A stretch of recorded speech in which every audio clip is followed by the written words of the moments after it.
जय गुरु जी, शुक्राना गुरु जी। संगत जी, आज हम दिव्याभा अपनी बुक के पेज नंबर 133 पे हैं और ये सत्संग जिन्होंने शेयर किया है उनका नाम, वो बेसिकली दिल्ली से है और उनका नाम है कंवर लाल। तो संगत जी, हम उनका सत्संग स्टार्ट करते हैं। जय गुरु जी। 1998 में लाल परिवार का सब कुछ बदल गया। दिल्ली छावनी क्षेत्र में उनके बड़े पुत्र की दुर्घटना मौत में हो गई थी और श्री कंवर लाल की पत्नी इस मानसिक आघात से बहुत विचलित हो गई थी। फिर परिवार के एक मित्र श्री प्रेम सिंह सिंगापुर में भारत के भूतपूर्व राजदूत अचानक एक दिन उन्हें मिलने गए। स्वाभाविक रूप से उन्होंने परिवार के बारे में पूछा तो उन्होंने इस अनहोनी घटना की उन्हें सूचना दी गई। लाल परिवार से अनभिज्ञ प्रेम सिंह गुरुजी के अनुयायी थे और उन्होंने उन्हें गुरुजी से मिलने की सलाह दी। कंवर एम्पायर स्टेट में एक दिन सुबह पहुंचे और उन्होंने राजदूत का परिचय पत्र दिखाकर गुरुजी से मिलने की इच्छा व्यक्त करी। द्वार पर ही एक भक्त सुदामा ने उनको रोका और कहा, यह गुरुजी से मिलने का समय नहीं है, वो शाम को आए। कंवर ने पुनः आग्रह कर सुदामा को वह कार्ड गुरुजी को दिखाने को कहा, पर सुदामा अप्रभावित रहे और व्यथित पिता को बोले, गुरुजी की संगत शाम को होती है और उसमें अनेकों राजदूत आते हैं, अतः वह शाम को ही आए। कंवर वापस चले गए और उन्होंने अपने मित्र से बात करी तो उन्होंने भी शाम को जाने को कहा। संध्या को कंवर को उनके मित्र प्रेम सिंह एम्पायर स्टेट के बाहर प्रतीक्षा करते हुए मिले और वो दोनों अंदर गए। गुरुजी ने कंवर को अपनी व्यथा व्यक्त करने का अवसर दिया। पत्नी के उपचार के लिए उन्होंने अभिमंत्रित ताम्र लोटे से जल ग्रहण करने को कहा। फिर जैसे सदा होता आया है, वह जल ग्रहण कर कंवर की पत्नी 15 दिन में ही स्वास्थ्य की राह पर चल पड़ी। उन्होंने रोना बंद कर दिया। उनका निम्न रक्तचाप सामान्य हो चुका था और उन्हें स्वस्थ प्रतीत होने लगा। मई 2000 में परिवार ने गुरुजी के पास आना प्रारंभ किया। परिवार कुछ दिनों के लिए मनाली गया था। जब वो वापस दिल्ली आए तो कंवर को पता लगा कि उन्हें स्थानांतरित कर एक नया कार्य सौंप दिया गया है। अब उन्हें अंतरराष्ट्रीय विमानपत्तन छोड़कर 15 जुलाई से नई दिल्ली में सीमा शुल्क भवन में बैठना पड़ेगा। सदगुरु के पास जाने पर उन्हें पुनः छुट्टी पर जाने का सुझाव दिया गया। यह घटना 24 जून 2000 की है। उस समय तक कंवर के मन में गुरुजी के लिए पूर्ण विश्वास जागृत नहीं हुआ था, ऐसा वह अब कहते हैं। उनकी अवहेलना करते हुए कंवर ने कार्यालय जाना आरंभ कर दिया। उसी सप्ताह सीमा शुल्क विभाग के 48 अधिकारियों के विरुद्ध कार्यवाही आरंभ कर दी गई। कंवर भी उनमें से एक थे। यदि उन्होंने गुरुजी का कहा माना होता तो उनका नाम नहीं आता।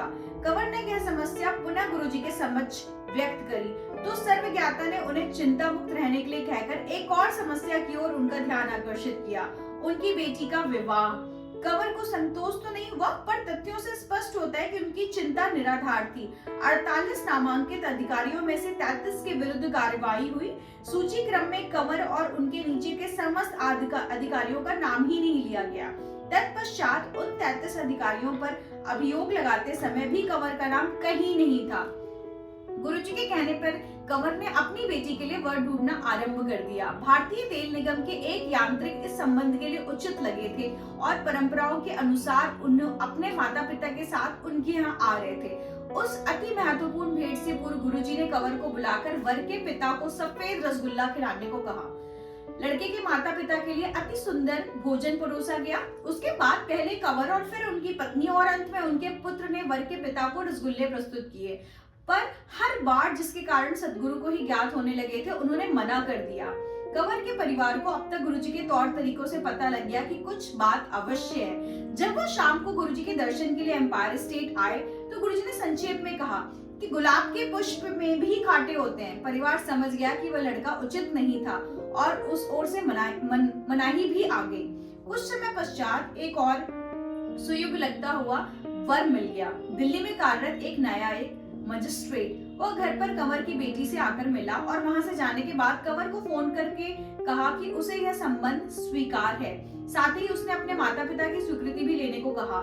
लाल परिवार उसके माता पिता को मिलने उनके मूल स्थान पर भी गए, पर उनसे कोई उत्तर ही नहीं आया। एक दिन गुरुजी ने कंवर को फोन किया और अचानक ही पूछा कि दिल्ली में सबसे अच्छी चाट कहाँ मिलती है। कंवर ने उत्तर दिया कि उनकी जानकारी में सबसे अच्छी चाट शाहजहां मार्ग पर संघ लोक सेवा आयोग के भवन के कोने पर मिलती है। गुरुजी ने उन्हें वहां शाम 6:30 बजे पहुंचने के लिए कहा। 6:30 बजे गुरुजी वहां कुछ अनुयायियों के साथ पहुंच गए। चाट के आने पर गुरुजी ने एक प्लेट कवर को देते हुए बेटी का विवाह निश्चित होने पर बधाई दी। उपस्थित अनुयायियों ने भी ऐसा ही किया। कंवर को समझ नहीं आ रहा था कि क्या हो रहा है, क्योंकि केवल उन्हें पता था कि लड़के वालों से पिछले 2 माह से कोई उत्तर नहीं आया था, किंतु शीघ्र ही वह समाचार आ गया। सदा की भांति गुरुजी के शब्द सत्य सिद्ध हुए। कंवर के दामाद विभागीय परीक्षा में एक को छोड़कर सब विषयों में उत्तीर्ण हो गए। यह उन्हें विचित्र लग रहा था। कंवर ने उसका उल्लेख गुरुजी से भी किया। सदगुरु ने उत्तर दिया, उसे तो सब विषयों में उत्तीर्ण हो जाना चाहिए था और वो हो जाएगा। कंवर को लगा कि गुरुजी संभवतः किसी और की तरफ संकेत कर रहे हैं, जिसने उनके दामाद की उन्नति में बाधा डाली है। शीघ्र ही उच्च न्यायालय के न्यायाधीशों ने, पूरे समुदाय ने उनके दामाद की परीक्षा की समालोचना करी।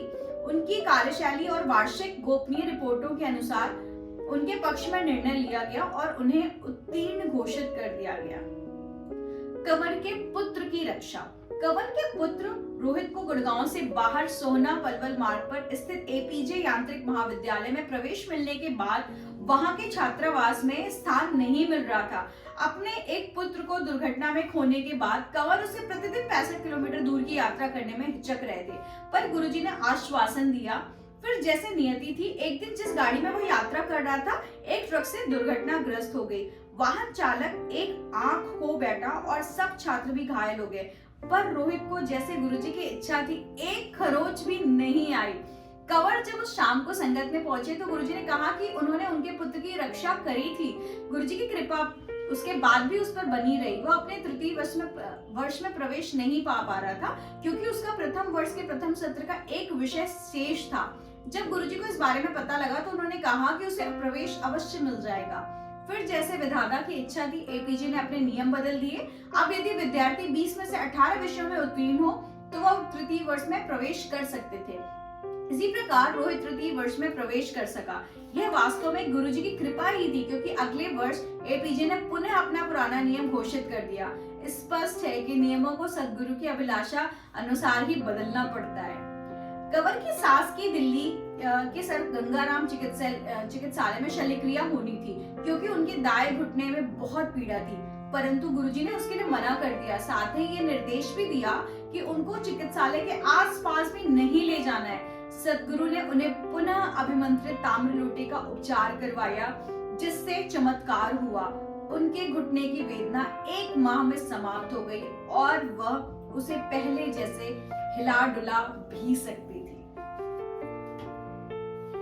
जय गुरु जी, शुक्राना गुरु जी। तो संगत जी, आपने सबने इस सत्संग में बेसिकली हमें ये पता चला कि गुरुजी अपने टाइम से ना अपने जो तांबे के लोटे में वो जल दिया करते थे, उस जल से कितनी बड़ी बड़ी बीमारियां वो ठीक कर दिया करते थे। तो आज के भी सत्संग में उन्होंने दोनों रोगियों को, उनके जो भी संगत थे, दोनों को उन्होंने साफ साफ बोल दिया कि आपको ऑपरेशन की नीड ही नहीं है, और उस लोटे को ब्लेस करके ही वो सारा अपना इलाज कर दिया करते थे। तो संगत जी, हमारे जो बड़े मंदिर में जो हम लोटा ब्लेस कराते हैं ना, एग्जैक्टली वो बहुत ही मतलब एक ऐसी चीज है जो शायद मुझे नहीं लगता कि विश्व के किसी भी जगह पे ऐसे इलाज किया जाता होगा जो हमारे गुरुजी करते हैं। तो संगत जी, कोई भी आपके नॉलेज में कोई भी ऐसा पेशेंट हो जो बहुत सालों से परेशान हो, तो और एग्जैक्टली वो गुरुजी के बारे में उनको ना पता हो, तो ये हमारी जिम्मेदारी बनती है कि अगर वो इतना ज्यादा परेशान है अपनी बीमारियों से ना, तो हमें जरूर गुरुजी की सत्संग से और गुरुजी के उनकी कृपा से हमें उनको इस बारे में नॉलेज देना चाहिए कि उनके जल प्रसाद के कितने सारे चमत्कार हैं, उनके लंगर प्रसाद से कितने ज्यादा चमत्कार हैं। क्योंकि आपको नहीं पता, हमारे किसी एक छोटी सी हेल्प से मे बी वो शायद कितनी बड़ी बीमारियों से दूर हो जाए।